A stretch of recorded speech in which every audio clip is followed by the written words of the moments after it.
Oke, sekarang kita sudah live.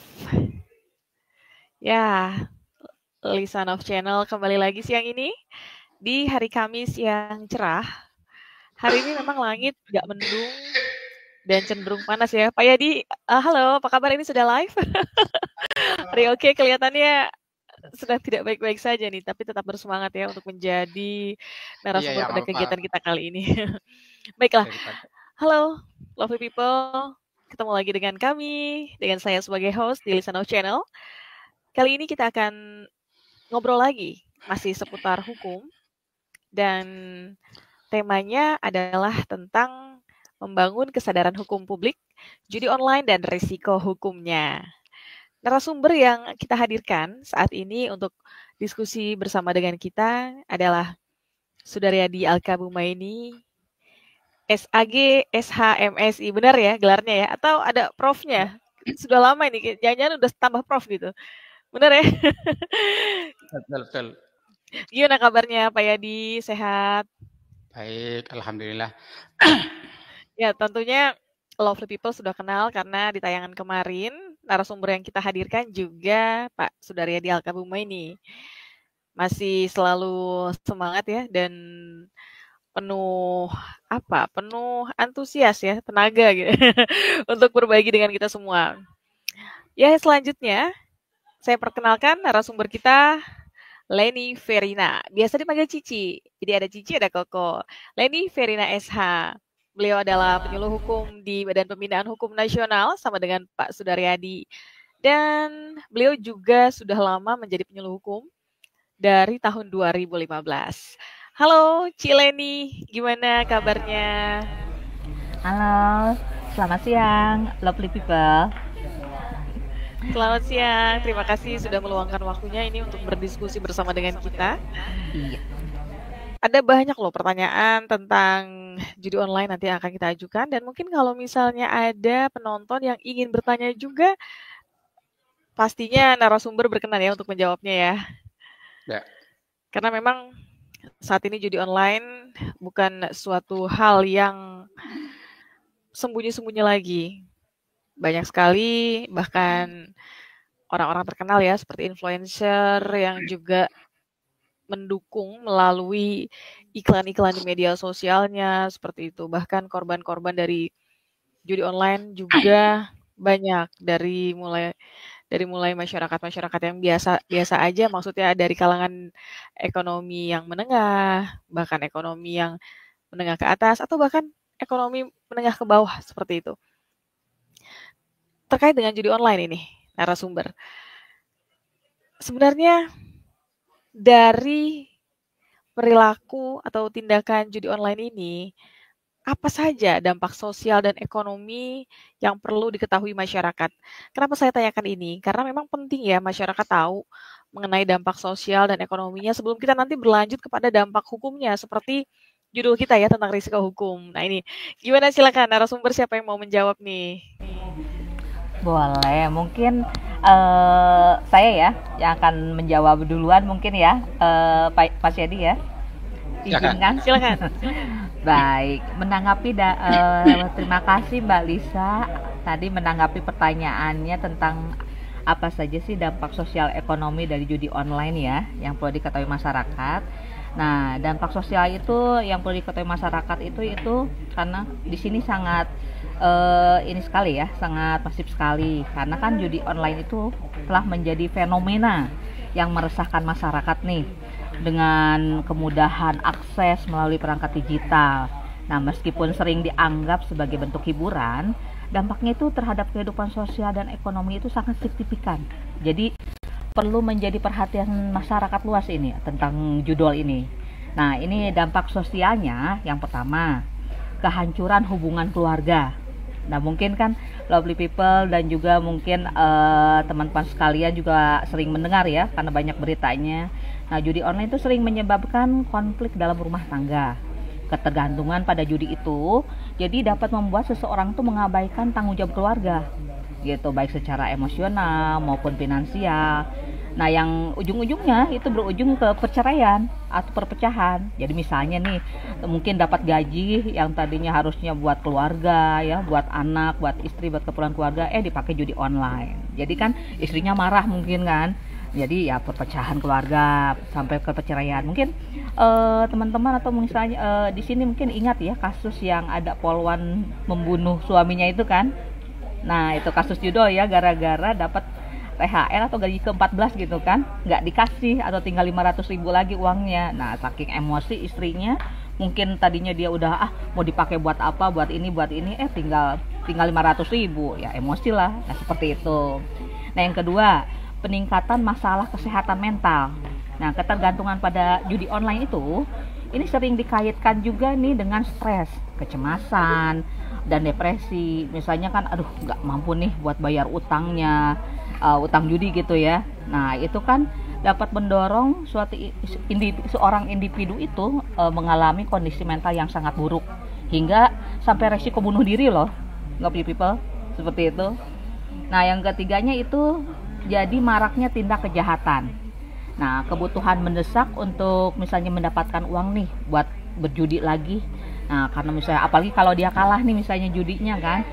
Nah, itu akan mendorong pelaku untuk melakukan tindakan kriminal seperti pencurian, penipuan, ataupun misalnya pemerasan, dan akhirnya kan merugikan masyarakat sekitar ataupun misalnya keluarga terdekat, mungkin seperti itu. Nah, yang terakhir itu adalah kehilangan produktivitas sosial. Ini masih dampak sosial ya. Nah, ini untuk yang kehilangan produktivitas sosial karena orang yang kecenderungan suka berjudi itu sangat mengabaikan untuk aktivitas sosialnya, pekerjaan atau pendidikan, karena saking dia konsen nih, aduh pengen menang nih. Apalagi kan kalau di Indonesia itu nomor 1 ya di Asia untuk judi slot. Nah, kan banyak sekali nih yang melakukan itu, apalagi para ibu rumah tangga sampai anak SD loh pada melakukan judi slot ini. Nah, sampai ada lah ya oknum ASN juga yang di kantornya itu ibu-ibu pas waktu istirahat tuh buru-buru dia pegang handphonenya itu judi slot. Nah, itu jadi pikirannya tuh udah nggak ke kerjaan gitu, jadi gimana nih, aduh mau masang lagi, seperti itu. Jadi dia udah tidak produktif lagi untuk bekerja dan pada lingkungan juga seperti itu. Nah, ini dampak ekonomi sekarang. Yang dampak ekonomi itu ada kerugian finansial individu. Nah, banyak kan pemain judi online tuh kehilangan sejumlah besar uang. Nah, ini kan berdampak langsung nih pada kesejahteraan individu dan keluarga. Yang kedua, hutang menumpuk atau kebangkrutan nih. Jadi kan ketergantungan pada judi online itu kan seringkali menyebabkan seseorang tuh terjebak ya dalam lingkaran utang piutang nih. Misalnya pinjam sama teman, keluarga, rentenir, malah mungkin sekarang ini kan yang lagi ramai kepinjol ya. Gitu, karena kan judol sama pinjol itu saudara deket nih, kerabatan, nggak bisa dipisahin ya sekarang itu, seperti itu. Nah, jadi sampai akhirnya kan menjerumuskan mereka kepada kebangkrutan, seperti itu. Nah, yang selanjutnya penurunan pendapatan keluarga, seperti yang tadi contohnya, mungkin dia kepala keluarga karena dia hobinya berjudi, yang tadinya hanya main-main aja nih, meluangkan waktu atau misalnya menghilangkan kebosanan, taunya jadi kecanduan nih. Karena kan judi online itu seperti ini ya, seperti narkoba. Jadi kalau kita udah memulai itu bisa kecanduan, seperti itu. Nah, jadi ini menurunkan pendapatan keluarga yang harusnya dipakai uangnya untuk keperluan keluarga dipakai buat judol. Nah, yang selanjutnya itu kerugian ekonomi secara luas. Jadi dana untuk judi online ini itu tidak memberikan kontribusi untuk perekonomian nasional. Justru ini sangat merugikan. Menurut Presiden Prabowo ya, kerugian karena judi online itu mencapai sekarang itu 700 triliun. Bayangkan 700 triliun itu bisa dipakai buat kalau misalnya membayar misalnya untuk ini aja ya, misalnya pekerja itu gaji misalnya, ya itu udah bisa itu tercukupi. Nah, makanya pemerintah untuk yang merah sekarang ini itu untuk concern salah satunya untuk memberantas judi online, karena sebesar 700 triliun ini negara sudah dirugikan oleh judol ini. Seperti itu mungkin lovely people. Wah, terima kasih nih penjelasannya komprehensif sekali dari Cileni. Jadi nggak heran ya kalau tadi dijelaskan bahwa dampaknya itu besar banget, baik dari dampak sosial dan ekonomi. Bahkan 700, apa tadi, 700 triliun atau 700 M tadi? 700 triliun. 700 triliun. Gimana 700 triliun apa? Kerugian negara untuk Kerugian judo negara. ini. Artinya memang sudah menimbulkan dampak sistemik ya, kerugian yang sangat besar dalam masyarakat, sehingga ini pasti mempengaruhi perekonomian lokal juga. Ya, baiklah, miris ya, semoga permasalahan judi online ini bisa ditangani oleh negara dan benar-benar menekan ya jumlah pelakunya. Untuk selanjutnya nih, bagaimana sebenarnya peran media dalam meningkatkan kesadaran publik tentang risiko judi online? Karena memang tidak bisa dipungkiri media itu memiliki area yang lebih luas dalam mempublikasikan dan mensosialisasikan mengenai judi online. Bagaimana menurut narasumber? Ya boleh, bisa saya. Ya silakan, Pak Sudaryadi. Baik, terima kasih Lisa atas undangannya. Sebagaimana yang ditanyakan Lisa, peran media itu terkait untuk meningkatkan kesadaran publik tentang risiko judi online ini seperti apa? Ya, tentu media ini memiliki peran yang sangat penting dalam meningkatkan kesadaran publik terkait risiko judi online, terutama di era yang serba digital ini. Paling tidak ada 6 hal peran media yang saya tahu untuk meningkatkan kesadaran publik terkait risiko judi online ini. Pertama adalah menyediakan informasi yang akurat. Jadi media ini diharapkan dapat memberikan informasi mengenai bahaya judi online, termasuk resiko kecanduannya, kerugian finansialnya, seperti yang sudah disampaikan Cici tadi. Kita itu bisa mengakses media-media mengenai hal itu, termasuk apa dampak psikologisnya. Selanjutnya, media juga memberikan kisah-kisah nyata ya, mengenai gambaran nyata judi online terkait dampaknya. Seperti tadi Cileni sampaikan, pernah ada suaminya yang dibakar gara-gara judi online. Ada juga yang bunuh diri, itu ada. Gitu. Terus media juga bisa memberikan informasi tentang hukum yang mengatur judi online di negara tertentu. Tuh. Selanjutnya media ini dapat mengedukasi masyarakat. Mengedukasi masyarakat seperti apa? Kita bisa mencari artikel, berita, program televisi yang membahas bahaya judi online. Terus kemudian bisa membuat konten media sosial seperti video pendek, infografis, podcast yang mudah diakses dan menarik perhatian. Ya, ini mungkin termasuk yang sedang kita lakukan ini. Gitu, media, peran media. Seharusnya bisa juga dilakukan webinar ya. Webinar melalui media terkait untuk diskusi publik yang melibatkan pakar untuk memberikan pandangan yang lebih mendalam mengenai bahaya judi online ini. Media juga dapat meningkatkan kesadaran melalui kampanye sosial.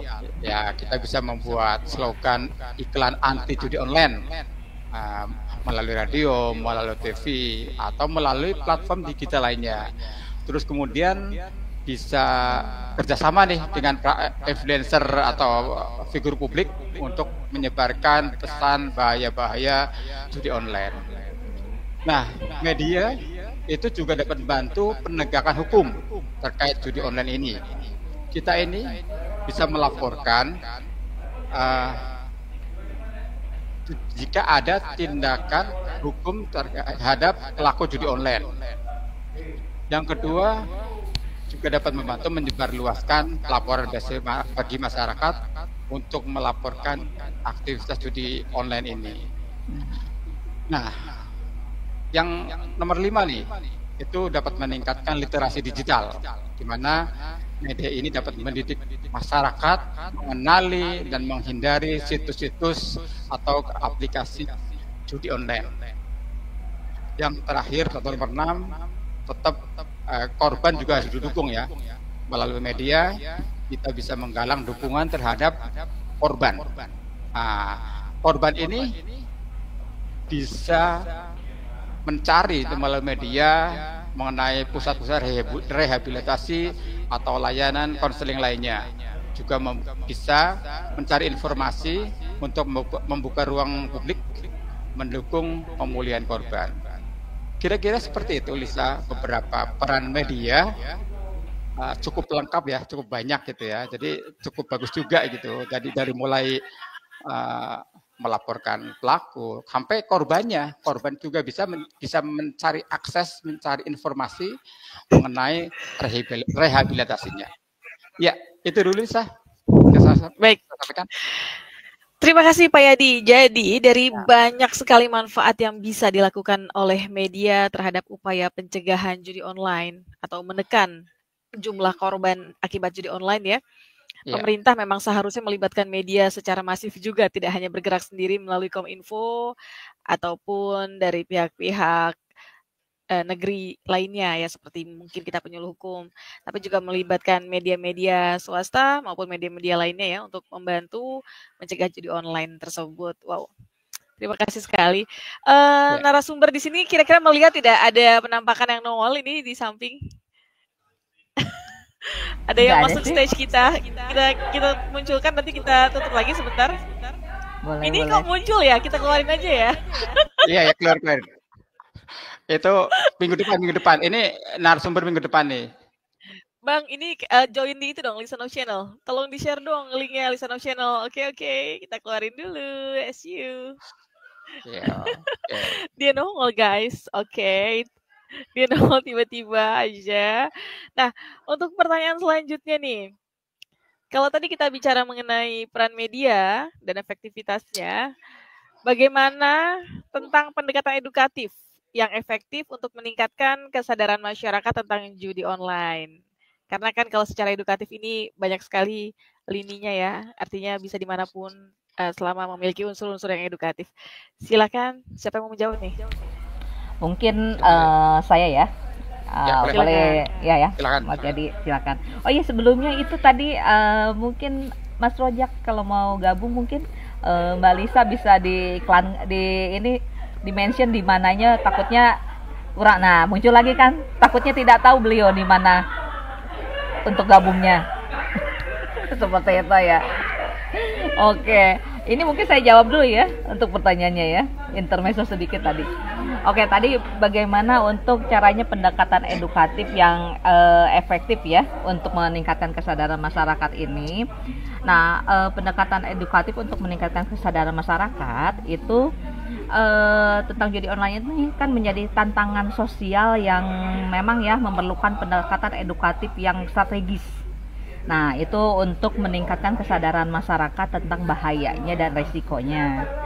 Nah, upaya ini harus melibatkan berbagai pihak.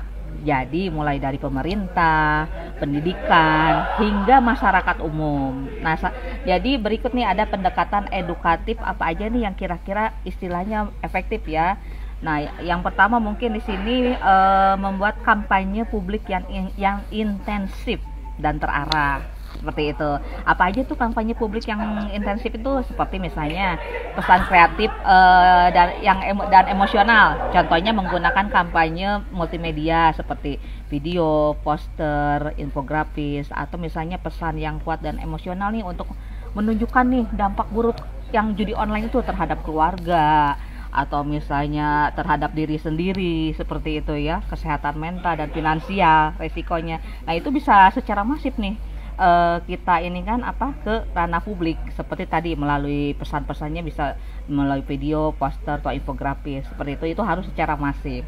Nah, kedua bisa tadi memanfaatkan media sosial untuk mengiklankannya seperti di platform Instagram, TikTok. Nah, salah satunya seperti kita ini ya, seperti ini memakai misalnya platform di sini YouTube atau StreamYard.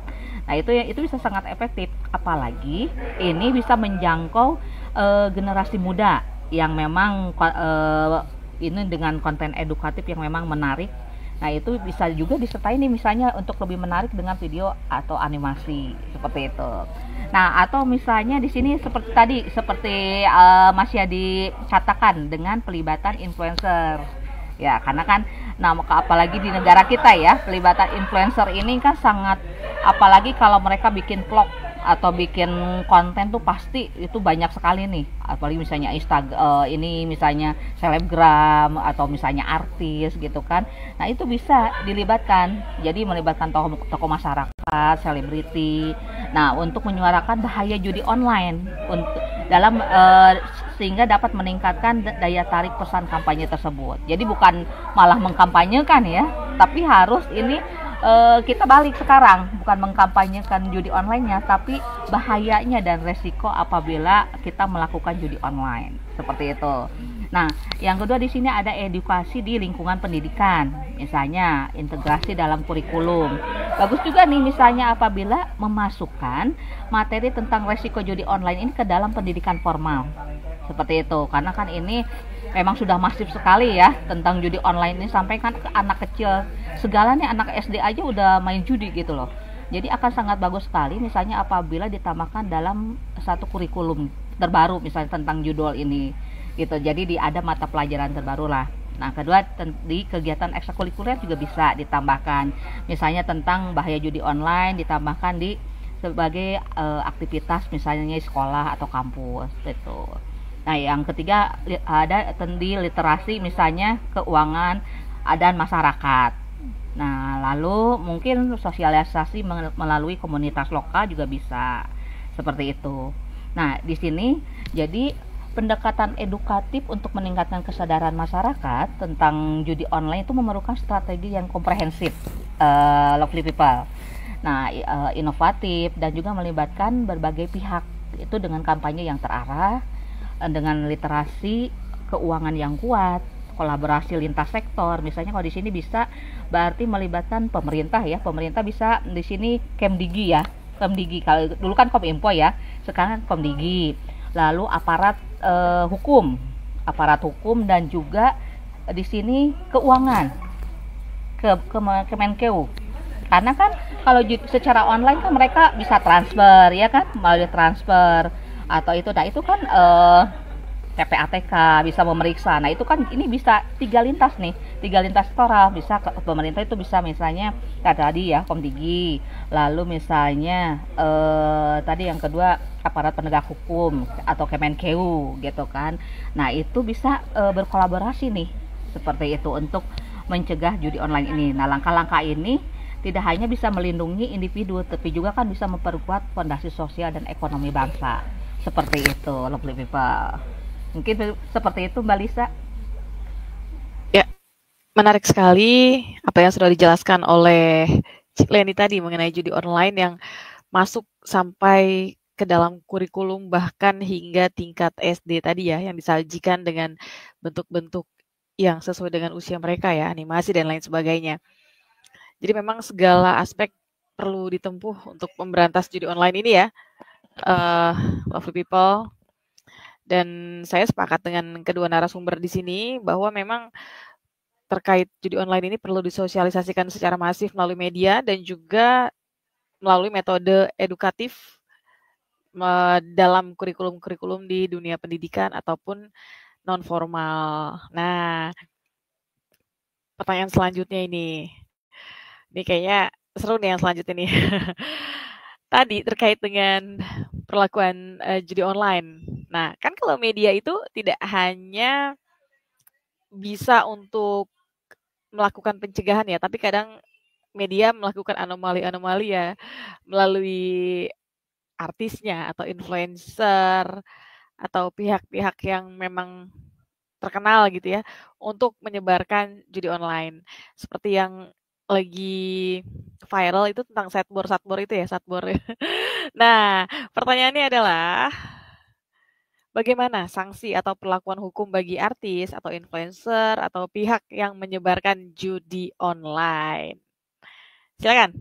Siapa nih yang mau jawab nih? Ya mungkin Mas Yadi, silakan. Boleh. Oke, ya, terima kasih Lisa. Ya, jadi influencer, terus kemudian artis atau siapa saja ya yang menyebarkan informasi terkait judi online tentu mempunyai sanksi yang berat ya, gitu kan. Biasanya ada yang menyebarkan melalui media sosial, ada yang lewat aplikasi internet gitu kan. Ini sanksinya cukup berat ya. Sebenarnya sih bukannya influencer, siapa saja gitu. Nah, ada beberapa sanksi nih agar menjadi perhatian untuk kita semua ya, artis termasuk artis gitu. Pertama, dia bisa terkena sanksi hukum sesuai dengan KUHP, Kitab Undang-Undang Hukum Pidana. Di sana ada pasal 303 ya. Di sana mengatur larangan perjudian, termasuk mempromosikan atau menyebarkan perjudian. Dia baik langsung maupun tidak langsung. Kalau di KUHP ini, dalam KUHP ini bisa terkena sanksi hukuman maksimal 10 tahun serta denda 25 juta. Nah, kemudian apabila kita menyebarkan artis tersebut nih, artis, influencer atau siapa saja menyebarkan melalui elektronik gitu. Media elektronik, bisa melalui media sosial, bisa melalui internet, aplikasi, pokoknya terkait elektronik. Dia hukumannya lebih berat gitu. Mungkin karena memang jangkauannya lebih luas ya, makanya hukumannya lebih berat. Bisa pidananya 6 tahun, tapi dendanya adalah 1 miliar. Ini sesuai di dalam Undang-Undang ITE atau Undang-Undang Informasi Elektronik dan Transaksi Elektronik di pasal 27 ayat 2. Di sana dijelaskan bahwa undang-undang tersebut melarang distribusi, transmisi, atau penyebarluasan informasi yang memiliki muatan perjudian melalui media elektronik. Hukumannya 6 tahun penjara serta denda 1 miliar. Nah, bisa juga terkena undang-undang TPPU, yaitu undang-undang tindak pidana pencucian uang. Misalnya dia dapat uang nih dari hasil mempromosikan. Nah, hukumnya berat juga, penjara 20 tahun maksimal dan dendanya bisa sampai 10 miliar ini. Meskipun dia dapat uang dari promosi, dia bisa disita. Nah, apalagi dia seorang public figure kan atau artis, seharusnya dia nggak melakukan seperti itu. Artinya dia mempunyai dengan melakukan seperti itu dia akan rugi sendiri. Karena apa? Ada beberapa hal yang akan dilakukan pemerintah, misalnya pembekuan terhadap akun media sosial mereka, public figure artis tersebut. Kemudian bisa di blacklist ya, bisa di blacklist. Artinya dunia industri atau endorse mungkin akan nggak mau gitu kan memakai artis tersebut untuk mempromosikan produknya. Kemudian ada denda administratif. Juga bisa penyitaan aset, gitu kan? Penyitaan aset.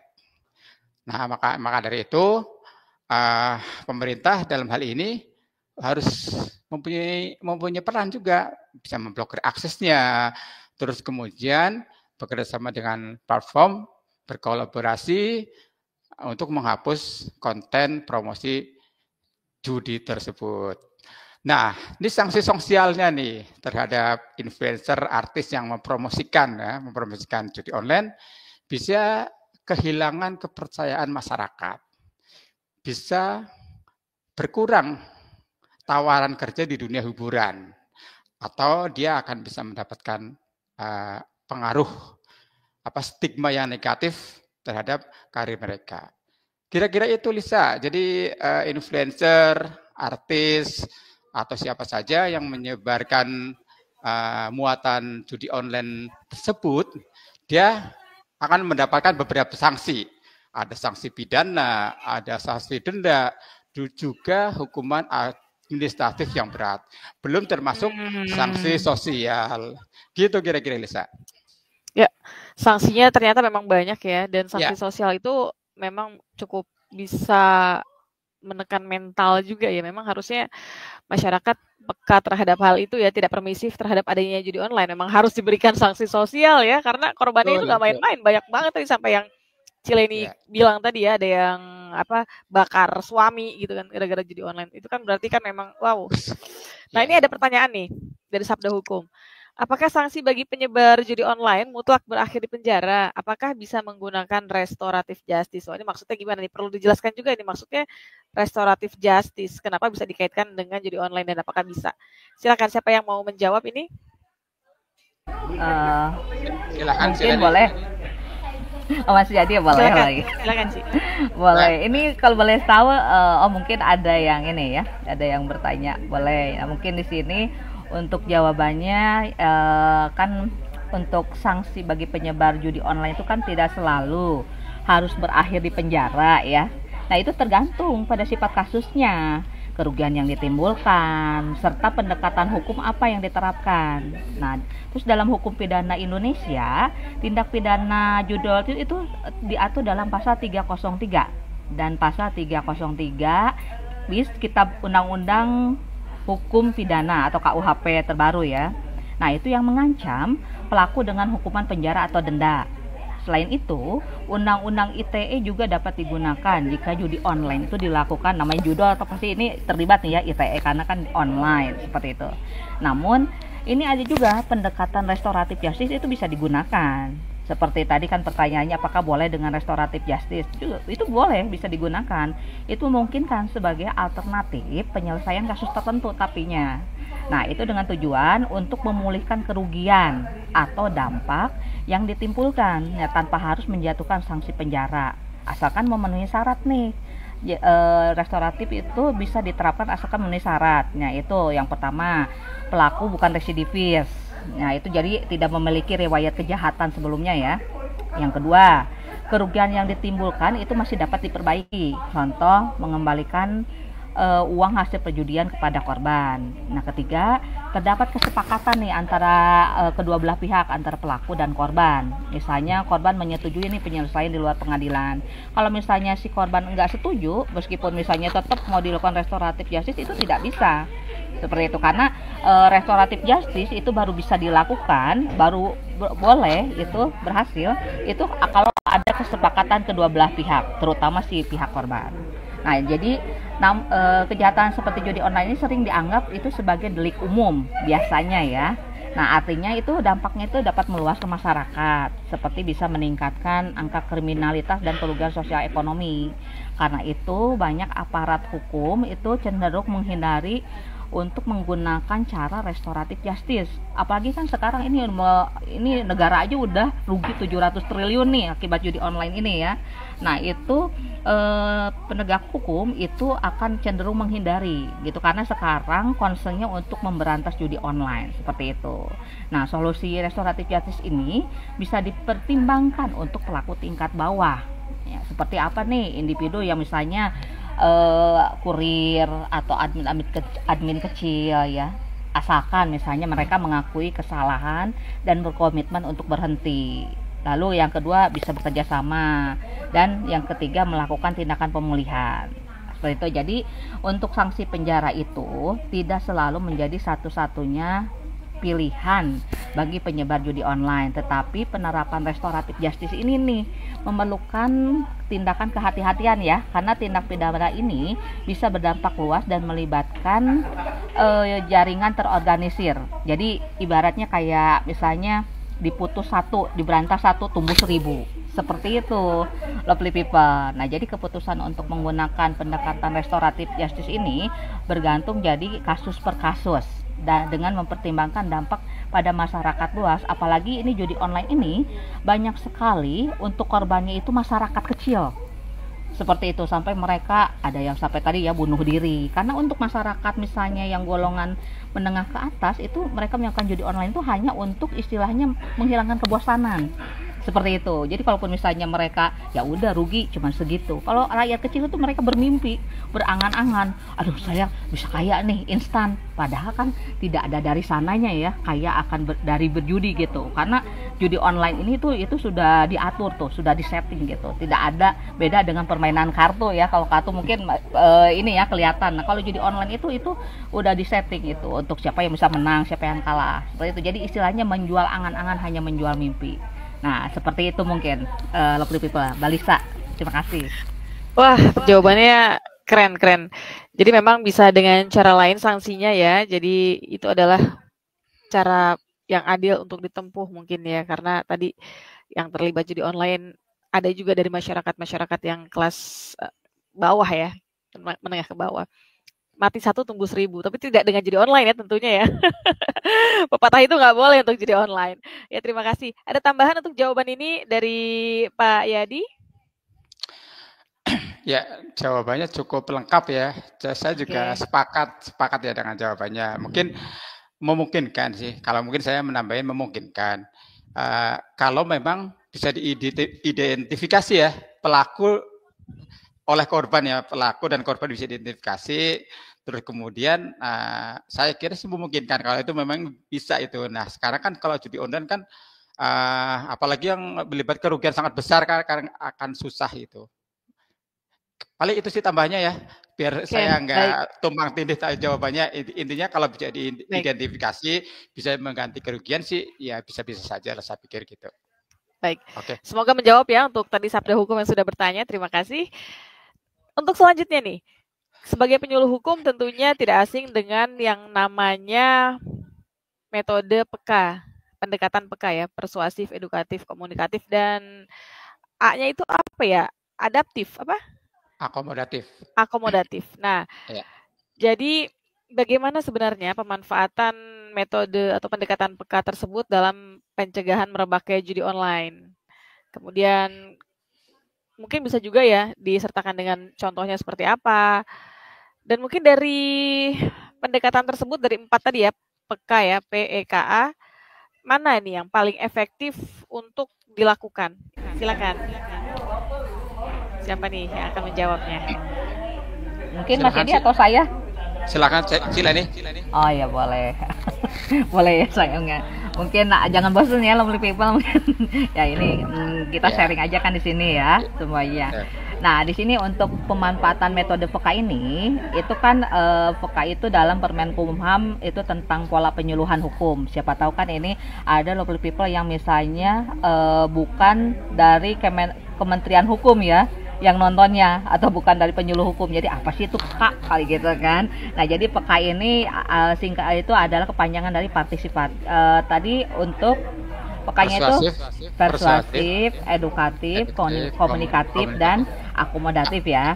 Seperti itu. Nah itu yang diadopsi dari tadi Permenkumham tadi. Nah itu merupakan itu adalah pendekatan yang strategis untuk meningkatkan kesadaran masyarakat tentang berbagai isu hukum, termasuk kan pencegahan judi online. Nah, setiap elemen yang di metode PK ini memiliki peran yang saling melengkapi nih dalam setiap melakukan penyuluhan hukum yang efektif. Nah, contoh pemanfaatan elemen PK ini contohnya misalnya mengadakan diskusi kelompok terfokus nih atau FGD misalnya gitu kan di tingkat desa atau komunitas tentang bahaya judi online, itu kan bisa dilakukan juga seperti itu. Jadi peserta diajak berbagi pengalaman atau misalnya mereka bisa memberikan opini-opini mereka mengenai isu tersebut dan juga bagaimana nih solusi dan pencegahannya seperti itu. Nah ini edukatif juga bisa yaitu bisa memberikan pemahaman yang mendalam tentang aspek hukumnya, moralnya, dan sosial yang berkaitan dengan judi online. Contoh tadi mengadakan seminar juga ya, mengadakan seminar di sekolah atau kampus misalnya dengan materi dan pasal-pasal yang terkait dengan judi online dalam KUHP dan Undang-Undang ITE seperti itu. Nah jadi di sini untuk komunikatif itu bisa juga menggunakan media komunikasi yang efektif untuk menyampaikan pesan, yaitu secara menarik dan dapat dipahami. Nah contohnya dengan membuat video pendek misalnya tentang edukatif yang disebarkan melalui platform TikTok atau tadi Instagram atau mungkin misalnya YouTube seperti itu ya. Nah, juga bisa ini contoh seperti kegiatan podcast ini nih, seperti ini. Ini itu contoh yang istilahnya edukatif ya. Ini kita menggunakan metode edukatif nih. Bisa juga ini kita melalui platform YouTube ini seperti itu. Nah, jadi juga bisa dengan melakukan survei juga, misalnya bagaimana nih sesudah kegiatan penyuluhan hukum itu mengevaluasi tingkat pemahaman masyarakat tentang judi online. Seperti itu. Jadi di sini metode peka itu memberikan kerangka kerja yang komprehensif dan fleksibel dalam mencegah merebaknya judi online. Nah, pendekatan edukatif dan komunikatif itu cenderung paling efektif menurut saya ya dalam meningkatkan kesadaran masyarakat. Nah, terutama jika didukung dengan penggunaan teknologi media yang memang relevan seperti itu. Nah, kombinasi keempat elemen tadi yang terdapat dalam peka tadi itu bisa juga dengan pelibatan masyarakat seperti itu, literasi hukum dan evaluasi yang misalnya evaluasi yang baik ya, itu dapat memberikan dampak jangka panjang dalam upaya pencegahan judi online tersebut. Seperti itu mungkin seperti itu Mbak Lisa. Ya, baik. Terima kasih. Penjelasannya tentang peka sudah sangat komprehensif. Tadi dijelaskan oleh si Leni. Jadi biar masyarakat juga memahami ya bahwa kita penyuluh hukum juga punya pendekatan-pendekatan yang dilakukan untuk melakukan penyuluhan hukum untuk kesadaran hukum masyarakat. Salah satunya yang kita lakukan saat ini ya, Cileni. Ada tambahan nggak nih Pak Yadi? Sebelum masuk ke pertanyaan selanjutnya. Cukup. Cukup ya. Baik. Untuk pertanyaan selanjutnya nih. Sebenarnya masih ada kaitannya sama pertanyaan yang sebelumnya sih tentang media ya. Jadi saat ini adalah era digital, sama halnya dengan judi online kan dilakukannya juga menggunakan sarana digital ya. Apakah memerangi judi online akan efektif juga bila dilakukan dengan memaksimalkan peran teknologi? Karena tadi kan dengan media-media, tadi saya tidak spesifik menyebut media elektronik ya, yang penting media gitu ya. Nah ini kan lebih spesifik lagi nih, bahwa di era digital ini selain media-media yang berupa media elektronik ya atau sarana-sarana digital lainnya gitu, apakah efektif gitu sampai kok bisa ada gitu ribuan judi online yang bisa diakses, dimatiin tumbuh lagi, dimatiin tumbuh lagi. Ini kita bicara efektivitas, memang butuh penelitian sih, cuman artinya kira-kira bagaimana ya agar ini bisa berjalan dengan baik dan bisa sinkron gitu dengan aturan-aturan yang ada. Silakan. Apa yang ingin menjawab? Ya, terima kasih Lisa. Ya, terkait ini masih terkait dengan media ya. Sekarang lebih spesifik ke teknologinya, apakah mempunyai peran ya untuk memerangi judi online lah, kira-kira seperti itu, sehingga masyarakat menjadi tahu lah, menjadi sadar. Untuk di era digital ini, peran teknologi memainkan peran yang sangat penting. Artinya teknologi ini akan membuat cara ya yang lebih inovatif dan efektif dalam menghadapi penyebaran judi online ini. Mungkin bisa dengan teknologi ini bisa mendeteksi, mencegah, dan memberikan edukasi kepada masyarakat tentang bahaya perjudian ini. Ada beberapa hal peran teknologi yang saya kira ini cukup penting ya untuk dalam rangka memerangi judi online ini. Halo? Ya, silakan Pak Yadi lanjut. Mendengarkan ya, kami. Saya kira mati gitu karena bunyi dengungnya tiba-tiba hilang. Oke, lanjut ya Lisa ya. Pertama, silakan. Peran teknologi ini bisa menjadi sarana pengawasan dan pemantauan konten online. Ya, ini dengan apa nih caranya? Kalau ada website terkait judi online, bisa melakukan pemblokiran situs web judi online tersebut.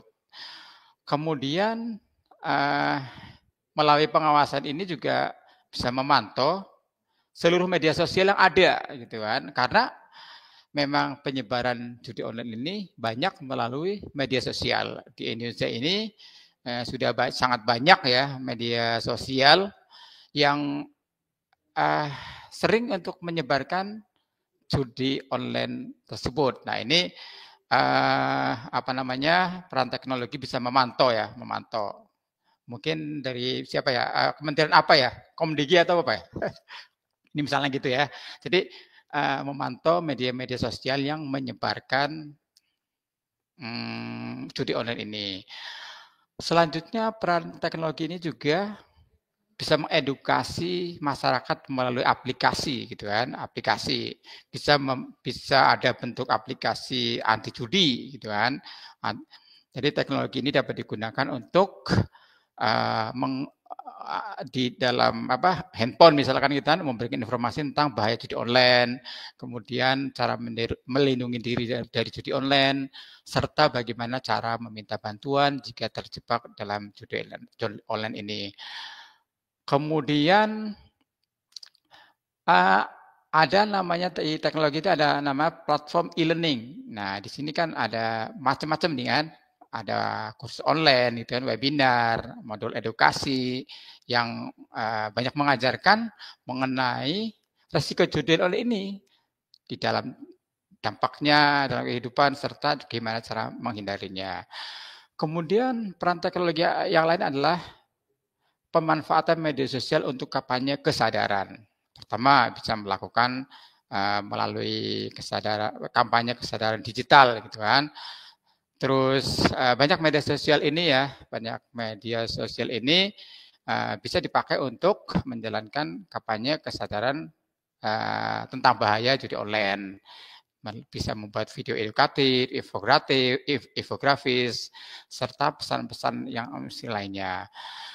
Nah, kita juga bisa bekerja sama dengan influencer untuk penyuluhan mengenai bahaya pengaruhnya terhadap judi online ini. Karena saya pikir influencer ini atau selebriti ya, ini mempunyai follower yang banyak gitu kan, follower banyak, subscribe juga banyak. Ini bisa dimanfaatkan untuk menyebarkan pesan-pesan positif. Sehingga dengan influencer ini memberikan contoh yang baik, karena followernya sudah banyak, diharapkan bisa membantu merubah pandangan masyarakat, terutama anak muda nih terhadap perjudian yang kadang ingin mendapatkan uang secara instan, padahal akan sebaliknya gitu kan, akan merugikan dirinya sendiri.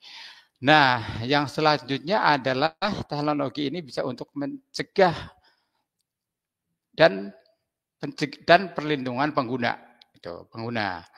Kemudian macam-macam nih. Jadi nanti ada aplikasi yang menyaring konten usia gitu kan. Kemudian ada pembatasan pengguna, ada juga pemberitahuan dan pengingat. Nah, ini.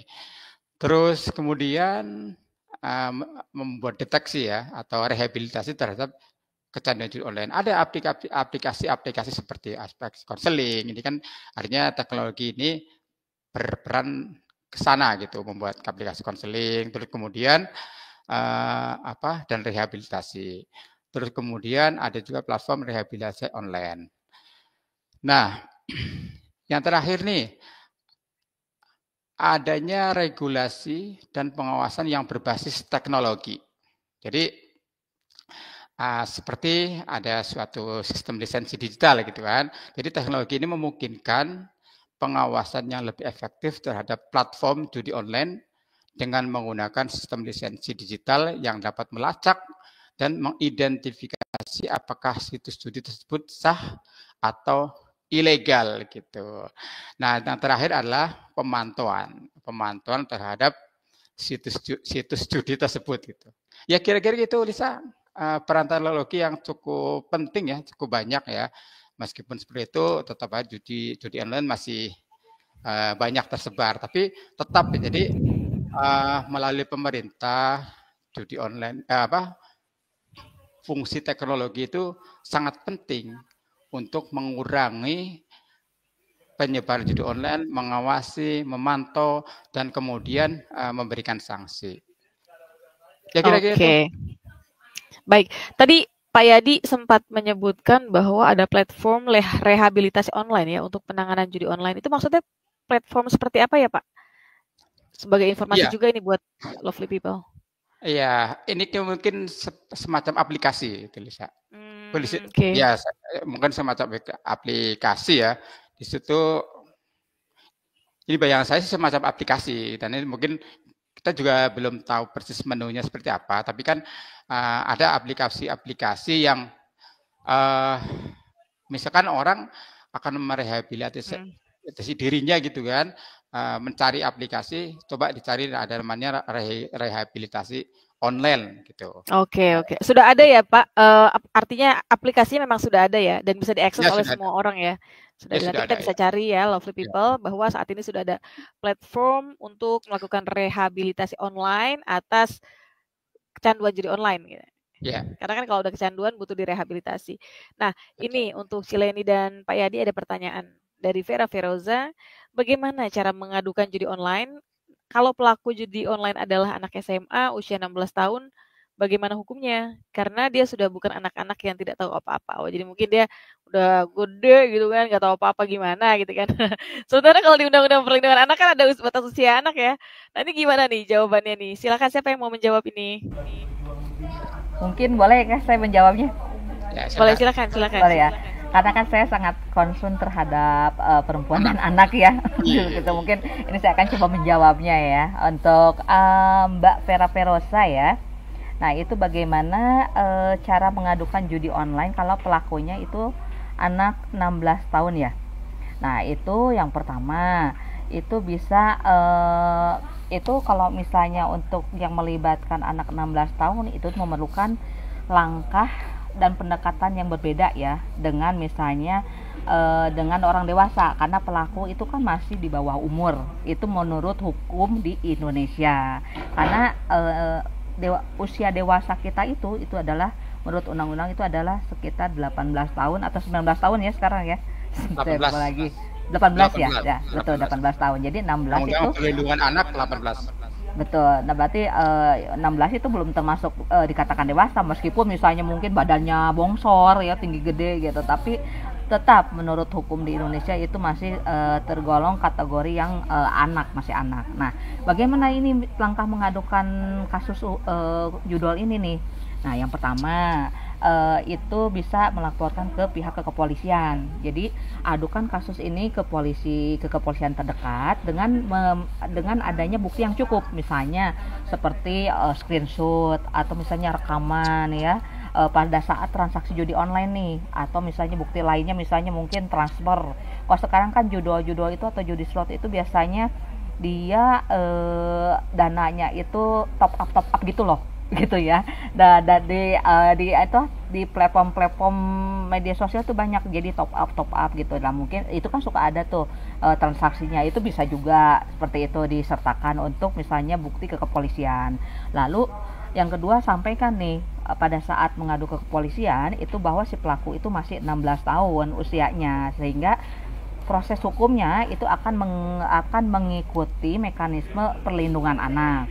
Nah, yang kedua nih, melibatkan orang tua anak ataupun wali. Jadi nggak bisa sendiri ya. Nah, ini karena masih disebutnya ini kan masih belum dewasa ya, masih anak nih tergolongnya. Nah, jadi orang tua wali anak itu wajib dilibatkan dalam proses pengaduan untuk memberikan pendampingan itu secara emosional dan juga pengawasan terhadap si anak tersebut. Lalu yang ketiga, koordinasi dengan KPAI. Nah, itu adalah Komisi Perlindungan Anak Indonesia. Nah, itu laporkan nih kasusnya ke KPAI untuk memastikan bahwa hak anak itu terpenuhi nih selama proses hukumnya atau selama misalnya peradilan atau diadili. Lalu bisa, nah yang selanjutnya itu yang paling penting ya, ini penyelesaian karena ini kasusnya masih anak, belum dikatakan dewasa, itu bisa melalui diversi. Nah, itu jadi diversi itu istilahnya penyelesaian kasus di luar pengadilan, seperti itu ya, dengan adanya persetujuan kedua belah pihak tentunya. Nah, karena pelaku kan anak di bawah umur, jadi sistem peradilan pidana anak di Indonesia itu mengedepankan itu mekanisme diversi. Nah, itu untuk menghindari stigma misalnya pidananya nih, seperti itu. Nah, jadi di sini aspek hukumnya untuk anak 16 tahun itu ada dalam Undang-Undang Nomor 11 tahun 2012 tentang Sistem Peradilan Pidana Anak. Jadi nanti sanksi hukumnya pun anak itu nanti akan tidak dipenjara ya, tapi akan dibina di pembinaan itu di lembaga khusus anak atau LPKA kita di sini disebutnya ya. Dan juga bisa melalui nanti pelatihan kerja atau misalnya edukasi dan kegiatan sosial lainnya. Lalu yang selanjutnya itu ada tanggung jawab orang tua juga yang terlibat nih. Jadi orang tua tuh dapat dimintai tanggung jawab dan pengawasan karena anak ini masih di bawah pengasuhan mereka gitu, dengan melakukan pendekatan yang tepat ya untuk anak. Contoh edukasi, jadi anak itu perlu diberi pemahaman resiko tentang hukum, sosial, ekonomi kalau dia melakukan judol. Nah, yang selanjutnya pendampingan psikologis, ini yang paling penting nih, psikologis ya, karena terindikasi itu adanya nanti kecanduan nih, namanya udah melakukan judol itu biasanya kecanduan ya, seperti yang tadi saya katakan itu seperti narkoba, kalau udah jadi pelaku judol itu jadi akan kecanduan. Ini sangat perlu sekali nih pendampingan secara psikologis dari pihak orang tua atau wali. Nah, yang selanjutnya itu yang tidak kalah penting itu pengawasan secara digital, karena kan secara digital ya melalui online. Nah, orang tua tuh harus meningkatkan pengawasan nih terhadap aktivitas si anak dalam melakukan misalnya digitalisasi tersebut. Nah, jadi di sini meskipun anak usia 16 tahun itu tetap bertanggung jawab atas perbuatannya. Nah, jadi sistem peradilan pidana anak itu akan mengutamakan pendekatan secara rehabilitatif juga ya, bukan represif. Jadi proses hukumnya itu melalui laporan kepolisian itu tetap harus dilakukan dengan melibatkan tadi orang tua ataupun misalnya pendampingan hukum ya, orang tua atau wali anak. Jadi untuk penyelesaian itu secara diversi itu lebih diutamakan untuk memberikan peluang pemulihan kepada kondisi mental si anak juga nih, tanpa mengorbankan nih masa depan si anak, seperti itu. Seperti itu mungkin ya jawabannya untuk Mbak Vera Ferosa. Ya, makasih. Iya. Baik, terima kasih Sileni. Jawabannya lengkap sekali dan sepertinya sudah menjawab juga untuk pertanyaan kedua nih, bahwa nanti apapun namanya ya ketika sudah melapor nanti tentu saja pendekatannya pasti akan membina anak tersebut ya, bahkan bisa juga direhab atau ditaruh di LPKA seperti itu. Nah, terima kasih Cileni. Selanjutnya ini ada pertanyaan dari rekan kita ini Kak Iva. ASN pelaku judi online dapat dihukum sebagai ASN atau masyarakat umumnya yang tepat dijerat khusus atau dikenakan double hukuman. Silakan, siapa ini yang mau menjawab nih mengenai Ya, ASN ya? ya boleh lah, Mungkin boleh. Mas Yadi. Ya. Kayaknya Pak Yadi ya kan? Biar Silakan, gantian Pak ya. Yadi. Baik, terima kasih atas pertanyaannya Iva ya, Iva. Ini Iva yang mana nih? Iva yang di Bekasi ya, yang apa yang di Tanjung Priok? Oke, baik. Saya akan mencoba menanggapi ya terkait ASN ya. ASN yang terlibat judi online ya. Pertama, apabila ASN terlibat judi online, tentu dia terkena pelanggaran disiplin gitu ya. Pelanggaran disiplin. Ini sesuai dengan ada peraturan pemerintah ada ya mengatur hal tersebut, bahwa terkait disiplin pegawai. Pasti pertama itu. Yang kedua adalah bisa terkena sanksi administratif, bahwa sanksi administratif ini seperti apa? Bisa mulai dari teguran, lisan, tertulis, pemberhentian, bisa jadi seperti itu, tergantung tingkat pelanggarannya. Itu terkait ASN-nya. Sekarang kalau terkait dengan pidananya tetap sama. Jadi ASN juga bisa terkena undang-undang KUHP ya, Kitab Undang-Undang Hukum Pidana yang sesuai di pasal 303 gitu. 303 ini adalah pelaku ya, pelaku, terus kemudian penyebar juga gitu kan di pasal 303 KUHP. Kalau yang penyebar melalui media elektronik tetap sama juga, bisa terkena di Undang-Undang ITE ya, yang di pasal 27 ayat 2. Nah, kemudian intinya sih seperti itu ya. Jadi nggak jauh beda dengan masyarakat, hanya ASN pasti resikonya akan kena disiplin, bisa terkena hukuman administratif ya. Hukuman administratif biasanya seperti apa nih?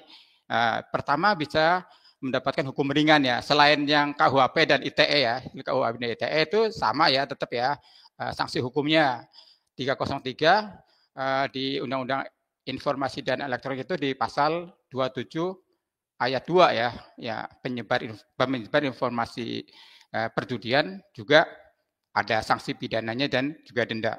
Itu pasti sama. Nah, sekarang kalau sanksi yang bisa dijatuhkan untuk ASN, pertama hukuman ringan ya. Ya, bayangan saya seperti itu, hukuman ringan bisa teguran lisan dan juga tertulis. Ya, kemudian hukuman sedang. Hukuman sedang itu bisa penundaan kenaikan pangkat, misalkan gitu kan, kenaikan gaji gitu. Terus yang kemudian ada hukuman berat. Hukuman berat ini tentu bisa sampai pemberhentian ya, sampai pemberhentian dengan tidak hormat. Bahkan bisa sampai diberhentikan kan, kalau sanksi pidananya ASN itu minimal 5 tahun ya. Kalau dia 5 tahun tuh bisa diberhentikan. Nah, begitupun yang terkena kasus perjudian kan, perjudian mau online mau bukan online itu juga sama. Pasti akan mendapatkan ataupun bukan sesuai hukum yang lain sama judi online, kalau dia sampai terkena pidana 5 tahun itu juga bisa akan diberhentikan. Kira-kira jawabannya seperti itu. Tanggapannya saya mohon maaf kepada Ibu Iva. Ibu Iva kalau ada kurang-kurangnya. Ibuku sayang. Ya, oke. Terima kasih jawabannya. Jadi sanksinya ya sama aja ya. Jadi equality before dulu ya, mau ASN mau masyarakat umum ya, sanksi hukumnya sama. Tapi bedanya di ASN itu terkena sanksi administratif ya, karena sebagai aparatur sipil negara. Dan kalau hukumannya di atas 5 tahun bisa dipecat ya, kehilangan jabatan. Betul. Bisa, sesuai dengan undang-undang ASN kan? Ya. Semoga cukup menjawab ya. Ada tambahan kan nih dari Cileni nih atas pertanyaan Kak Iva? Ya mungkin boleh menambahkan ya ini karena kita sama-sama ASN nih ya. Nah jadi kalau untuk di Undang-Undang nomor 19 ya tentang misalnya tentang ASN ya. Nah itu belum ada untuk penjatuhan kita sanksi ya istilahnya ya, untuk pemberatan seperti diberhentikan itu udah termasuk sanksi berat sekali, dan itu sangat dihindarkan gitu, karena sebagai ASN ini itu akan lebih diutamakan di Undang-Undang nomor 19 itu untuk lebih ke pembinaan dulu, dibina istilahnya gitu sebelum dijatuhkan sanksi hukum itu. Jadi lebih ke pembinaan. Jadi ini nanti dibina karena kan kalau kita menggunakan Undang-Undang 19 itu belum disertai bukti gitu. Jadi istilahnya baru pelaporan nih dari misalnya kita mungkin di sini kan ada namanya apa ya, kalau di tiap sekarang tuh kolaborasi dengan pemerintah kan ada yang pengawas itu ya tentang yang kegiatan judul ini loh. Nah itu nih diindikasi nih, ada ini nih judi online misalnya, ada pelaku ini misalnya si A atau apa si ASN ini. Nah itu baru ke tahap laporan dulu, belum disertai bukti seperti itu. Jadi di Undang-Undang 19 tentang ASN ini lebih ke pembinaan dulu aja gitu, belum untuk itu udah sanksi berat sekali ya, dan itu dihindarkan dulu lah, itu istilahnya dihindarkan untuk sampai ke arah itu, kecuali memang dia sudah berat-berat sekali seperti itu. Mungkin. Makasih Melisa. Terima kasih atas tambahan jawabannya, jadi saling melengkapi dan sudah sangat jelas nih saya rasa. Semoga Kak Iva puas ya. Kalau misalnya memang belum puas, nanti bisa chat di kolom komentar. Ini by the way, jadi saya itu duduk di samping galon. Barusan ada sedikit iklan yang bikin saya geli gitu. Ada rekan saya. Ya, oke. Nah jadi oke lah, nggak usah dibahas. Ada namanya Pak ada pertanyaan Pak Lukman lah. Lukman ada tadi. Iya, hanya ini salaman tadi ya Pak Lukman dari Fiat. Oh iya, ini mungkin ada pertanyaan lagi nih Mbak Risa. Kalau saya baca lagi ya? Dari Mbak Vera lagi nih, nanya lagi. Mbak Vera Verosa. Sudah dijawab lanjutannya. Udah lanjutannya. Sudah dijawab sama Cileni kalau nggak salah. Enggak, ini pertanyaannya lain lagi nih dia. Mana? pertanyaannya nih, kalau melapor akan dijadikan tersangka atau bisa rehab gitu, seperti narkoba, kata dia Nah iya, seperti kalau itu. narkoba kan kalau kita lapor bisa direhab kan? Selama bukan pengedar ya, Seperti itu, korban. betul. Mungkin karena tadi yang jawab saya ya udah saya jawab lagi deh ya. Seperti itu nih untuk Mbak Vera. Mungkin kita waktunya sudah habis atau gimana nih Mbak Lisa? Udah habis nih. Ini Oh gitu. kayaknya Jadi bagaimana nih? Mungkin Lanjut. satu lagi ya. Lanjut. Mbak Vera ini Lanjut aja. dijawab dulu mungkin terakhir ya. Iya. Lanjut Saya sampai jawab aja selesai, ya. nggak apa-apa. Iya, silakan. Terakhir ya. Oke. Nah, ini untuk Mbak Vera, pertanyaannya kan apakah bisa direhab aja nih seperti misalnya pelaku narkoba gitu ya. Itu jawabannya itu bergantung pada perannya si pelaku nih dalam aktivitas judi online tersebut dan dampak yang ditimbulkannya, Mbak Vera. Jadi misalnya kalau dalam kasus judi online tersebut, si tersangka ini misalnya terdapat bukti kuat itu dia terlibat aktif nih sebagai pemain judinya, jadi mempertaruhkan uang atau aset seperti itu ya. Lalu mereka berperan sebagai penyelenggara atau fasilitatornya nih, bandarnya misalnya kan yang menyelenggarakannya atau operatornya seperti itu ya. Nah, itu berdasarkan pasal 303 KUHP dan juga pasal 27 ayat 2 di Undang-Undang ITE itu akan dikenai ancaman pidana, yaitu penjara maksimal 6 tahun sesuai dengan KUHP dan atau 4 tahun sesuai dengan Undang-Undang ITE. Juga akan dikenakan denda juga nih hingga 1 miliar rupiah. Nah, tapi jika pelakunya berperan sebagai pemain biasa aja, jadi hukumannya pun itu cenderung lebih ringan dibandingkan penyelenggara atau misalnya bandar ya, atau pihak yang mendapatkan keuntungan langsung dari kerugian kegiatan tersebut. Nah, untuk rehabilitasi pelaku judi online itu lebih sering diterapkan jika pelaku menunjukkan tanda-tanda kecanduan judi nih. Misalkan stres berlebihan atau tanda-tanda kecemasan seperti itu ya, kan banyak nih tanda-tandanya seperti itu ya. Nah, itu memerlukan pendekatan rehabilitatif memang, yaitu terutama jika pelakunya tidak memiliki motif misalnya atau keuntungan finansial langsung nih dari judi online, atau terdapat bukti bahwa pelaku tuh berjudi akibat tekanan atau ketergantungan secara psikologis karena dia stres misalnya gitu kan ke judi. Kalau menurut kita sih malah makin stres ya, seperti itu.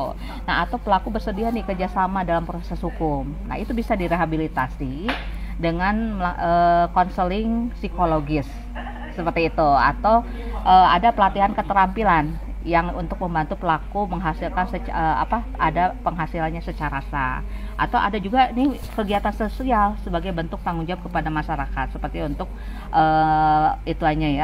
untuk penghukumannya. Jadi pelaku judi online itu dapat dijadikan tersangka jika ada bukti dan keterlibatannya sangat signifikan. Nah, atau juga pendekatan rehabilitatif itu dapat diterapkan bagi pelaku yang memang menunjukkan tanda-tanda kecanduan dan berkomitmen untuk berhenti judi. Mungkin seperti itu, Mbak Lisa. Nah, seperti itu ya, semoga menjawab untuk Mbak Vera Perosa. Makasih. Terima kasih, sepertinya menjawab karena tadi jelas sekali jawabannya. Ini nggak apa ya, bersedia nggak nih kalau lanjut? Karena perlu juga nih kayaknya diketahui nih. Ini tanda-tanda kecanduan judi online tuh apa sih yang perlu diwaspadai? Barangkali bisa sekaligus ngasih tips gitu ya. Sekali aja pernah punya pengalaman nih narasumber terhadap orang yang kecanduan judi online sehingga bisa ngasih kita info gitu kan. Tanda-tandanya apa gitu orang yang kecanduan judi online?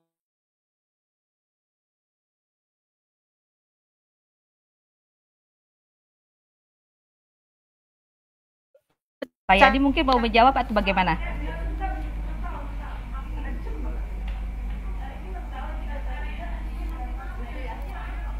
Halo? Iya, Mbak Lisa? Oke, ya. Mulai lagi ya. Silakan sudah muncul. Ya, mungkin ini Mas Yadi atau bagaimana yang mau menjawab, silakan. Azan lagi. Iya. Jadi bagaimana? Jadi kalau saya boleh menjawab mungkin ya di sini ya, mungkin nanti Mas Yadi bisa menambahkan ya Mas Yadi ya. Iya. Nah, itu ada tanda-tanda emosionalnya Mbak Lisa, seperti ketidakmampuan mengontrol diri nih, sulit menghentikan atau mengurangi kebiasaan berjudi meskipun udah tahu nih kita dampak atau risiko berjudi itu seperti apa gitu. Terus terobsesi terhadap judi online, terus memikirkan judi seperti tadi yang saya bilang. Contohnya ada ibu-ibu ASN seperti itu ya, yang kerja di salah satu aparatur pemerintah lah. dia hanya memikirkan bagaimana nih mau main lagi sampai waktu kerja pun sampai tidak produktif kan, misalnya tiba-tiba sering keluar sambil bawa handphone. Nah itu jadi di pikirannya itu hanya aduh ini saya harus pasang lagi seperti itu. Dan yang ketiga itu mengabaikan tanggung jawab, seperti misalnya kan kehilangan minat terhadap pekerjaan, pendidikan atau hubungan sosial gitu kan demi berjudi gitu. Jadi tanda-tanda perilakunya yaitu sering melarikan diri dari masalah gitu, stres ya, seperti itulah, dan mengabaikan kegiatan sehari-hari. Nah kalau ke tanda fisik sih mungkin gangguan tidur ya, atau sering mengisolasi diri seperti itu, dan misalnya mengabaikan tanggung jawab sosial. Jadi seperti itu, Mbak. Baik, terima kasih atas jawabannya. Jadi itulah tadi ciri-ciri orang yang terkena atau kecanduan judi online. Ini kayaknya terakhir nih, pertanyaan bukan dari saya, tapi dari penonton. Tapi nggak apa-apa, saya sandingkan dengan pertanyaan saya juga ya. Jadi sudah berapa yang ditangkap terkait judul? Nah, sekaligus aja deh mengenai penegakannya. Artinya kan ketika kita mengetahui data sudah berapa yang ditangkap terkait judul, kan kalau akses judi online-nya ribuan ya. Tapi kalau untuk yang ditangkapnya itu sendiri gitu, ini mungkin itu maksudnya ya. Nah itu kan terkait dengan penegakan hukum yang telah dilakukan dari beberapa sektor ya. Seperti itu. Mungkin gimana? Siapa yang bisa jawab ini? Karena dikaitkan juga dengan penegakan hukum judi online hingga saat ini. Silakan. Mas Jadi bagaimana, atau mungkin Mas Jadi nanti bisa nambahkan ya, karena ini kan kita juga ini ya, mungkin kan supaya ini waktunya kan sudah sebentar lagi ya Mbak Lisa ya, mungkin saya bantu jawab saja. Betul. Jadi nanti gini, ini si Mas Dani. Jadi kalau misalnya ingin bertanya mengenai berapa yang ditangkap, karena data yang kita dapatkan mungkin nanti kan yang pemateri sampaikan, artinya sinkronisasinya bisa jadi update, bisa jadi tidak, karena tidak semua dipublikasi. Tapi nggak apa-apa, nanti coba kita dengarkan bagaimana pendapat dari narasumber, silakan. Baik. Nah di sini kalau dari sejak awal 2024 penegakan hukum terhadap judi online di Indonesia itu sudah menunjukkan hasil yang memang signifikan ya, karena dari sejak Bapak Presiden Jokowi nih ya, itu sudah ini untuk judi online ini untuk istilahnya membasmi gitu kan, walaupun misalnya masih banyak juga tapi sudah agak menurun. Nah itu kepolisian mencatat ribuan pelaku judi online itu ditangkap dalam berbagai operasi di seluruh negeri. Ini belum di luar negeri ya. Nah data menunjukkan bahwa ada lebih dari 792 kasus judi online telah ditangani hingga November 2024 oleh Satgas Pemberantasan Judi Online. Ya, itu untuk penindakan melibatkan pelaku itu di berbagai peran, termasuk ada adminnya, pengelolanya, hingga pemainnya yang aktif gitu. Mereka dikenakan pasal seperti pasal 27 Undang-Undang ITE, pasal 303 di KUHP, lalu di Undang-Undang Tindak Pidana Pencucian Uang. Nah, itu didukung juga ini oleh pengawasan di sektor internal, termasuk anggota aparat yang terlibat. Itu sanksi tegas diberlakukan. Seperti itu, baik secara etik maupun pidana. Jadi meskipun sudah banyak yang ditangkap, tapi kan tantangan tetap ada ya, karena mengatasi jaringan kalau misalnya di jaringan nasional ditangkap, tapi kalau di internasional nih, apalagi kan di Indonesia itu nomor 1 judi slot ya. Nah itu judi slot padahal kan bukan dari Indonesia loh, judi slot itu kan dari istilahnya Thailand, Kamboja. Nah itu kalau misalnya kita tidak ada kerjasama dengan Interpol mungkin di sana, dari sananya, dari pusatnya ya. Nah itu harus ini tetap saja percuma. Jadi kita ada di sini ada kerjasama dengan jaringan internasional, Interpol itu tentang judi online, yaitu dengan menggunakan teknologi canggih. Dan sekarang para penegak hukum tuh ada suatu alat yang untuk mendeteksi untuk untuk istilahnya yang judi online tersebut, seperti itu. Mungkin itu saja Mbak Lisa.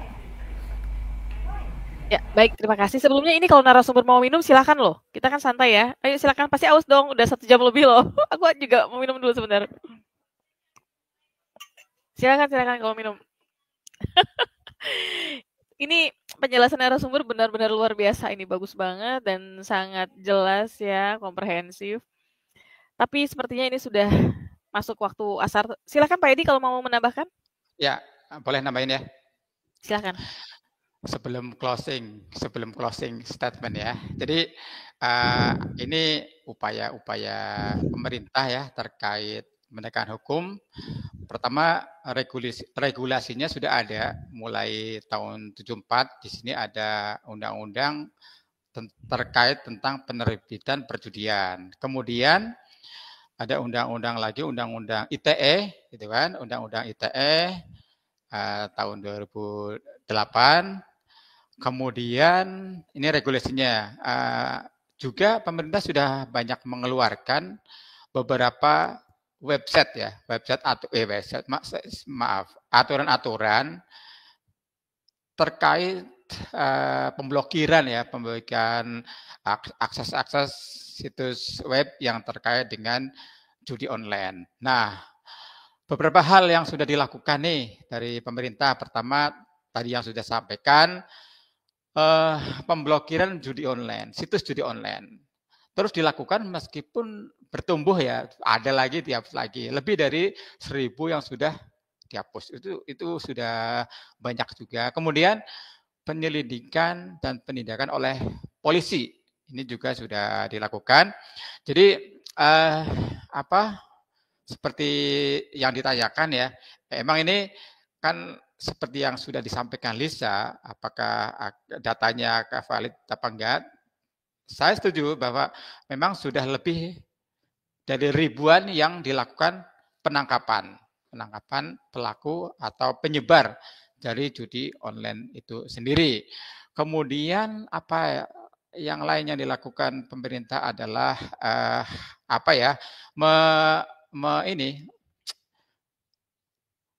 menindak ya pelaku yang terkait dengan judi online, misalnya penyebar informasinya, penyebar judi online, terus ditindak dengan pidana 303 KUHP serta Undang-Undang Informasi dan Transaksi Elektronik. Nah, tentunya adalah ini tantangan dalam penegakan ini, di mana teknologi terus berkembang gitu, terus berkembang macam-macam lah, sehingga pemerintah juga harus berusaha kerja keras lagi kan untuk menghadapi pelaku-pelaku judi online, istilahnya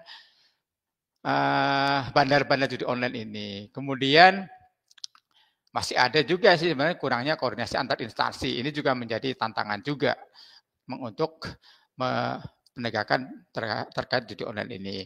Nah, mungkin yang bisa dilakukan harus ada peningkatan kerjasama internasional. Internasional nih, kerjasama antar negara, gitu kan, yang menangani judi online secara global, serta kerjasama penyedia layanan internet dan platform digital. Apa yang harus kita lakukan selanjutnya nih? Kita harus mengkampanyekan penyuluhan tentang bahaya judi online, kemudian melakukan penyuluhan dan pelayanan konseling, kemudian masyarakat harus mempunyai peran memberikan pelaporan.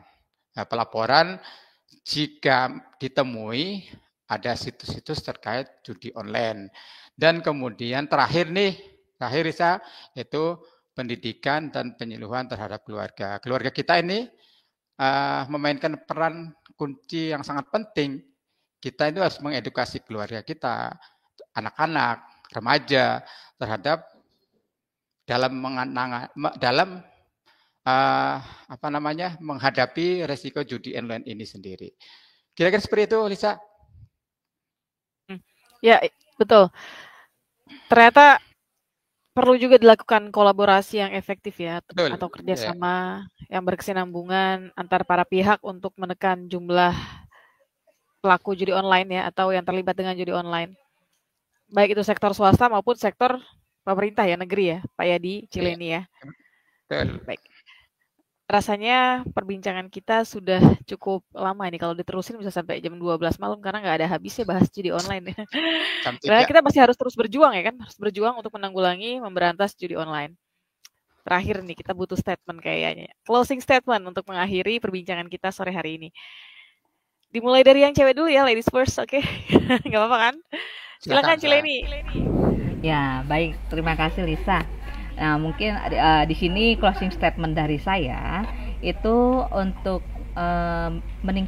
lebih meningkatkan kesadaran hukum masyarakat tentang judi online. Itu bukan hanya tentang menghentikan aktivitas yang ilegal, tapi juga melindungi generasi dari dampak sosial, ekonomi, psikologis yang merusak. Nah, karena kan judi online itu adalah ancaman nyata ya, dan terus berkembang di era digital ini. Nah, yang kedua itu edukasi hukum yang inklusif, karena penegakan hukum atau aturan yang tegas, pengawasan yang berkelanjutan itu kunci untuk membangun budaya patuh hukum di masyarakat. Yaitu tadi melalui kerjasama lintas sektor, seperti misalnya ini kan bisa 3 nih, para penegak hukum, Kondigi, lalu misalnya Kemenkeu gitu kan. Nah itu lalu literasi digital yang masif seperti tadi, dan penguatan nilai-nilai moral nih.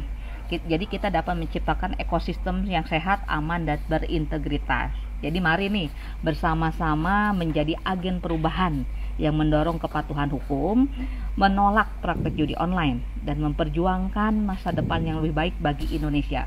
Karena kesadaran hukum publik itu adalah fondasi menuju masyarakat yang bermartabat, cerdas, dan berdaya. Seperti itu Mbak Lisa. Tapi mungkin 3 ya, ada 3K nih. Kalau misalnya mau yang paling penting dalam memberantas judi online, yaitu keberanian. Berani tidak? Karena kan banyak yang terlibat ya, seperti itu kan, banyak pihak yang terlibat. Keberanian, harus ada keberanian. Kedua, komitmen. Kalau misalnya cuman istilahnya hanya sesaat aja, itu kan percuma. Jadi harus komitmen. Yang ketiga itu setelah komitmen juga lalu ada kesadaran, seperti itu, kita mampu gak nih, seperti itu, istilahnya menahan diri dari godaan, seperti itu. Kalau misalnya ada ya misalnya seperti ada kasus sekarang ya, misalnya udah jangan dihapus, seperti itu. Nah kita ada kesadaran moral kita gitu, kita mampu gak menahan godaan itu. Mungkin gitu aja Mbak Lisa. Makasih, dan Lovely People makasih banyak. Ya, 3 Kak. Keberanian, komitmen, kesadaran, dan ciptakan ekosistem yang kondusif dan baik. Terima kasih Cileni. Selanjutnya, closing statement dari Pak Yadi. Silakan Pak Yadi.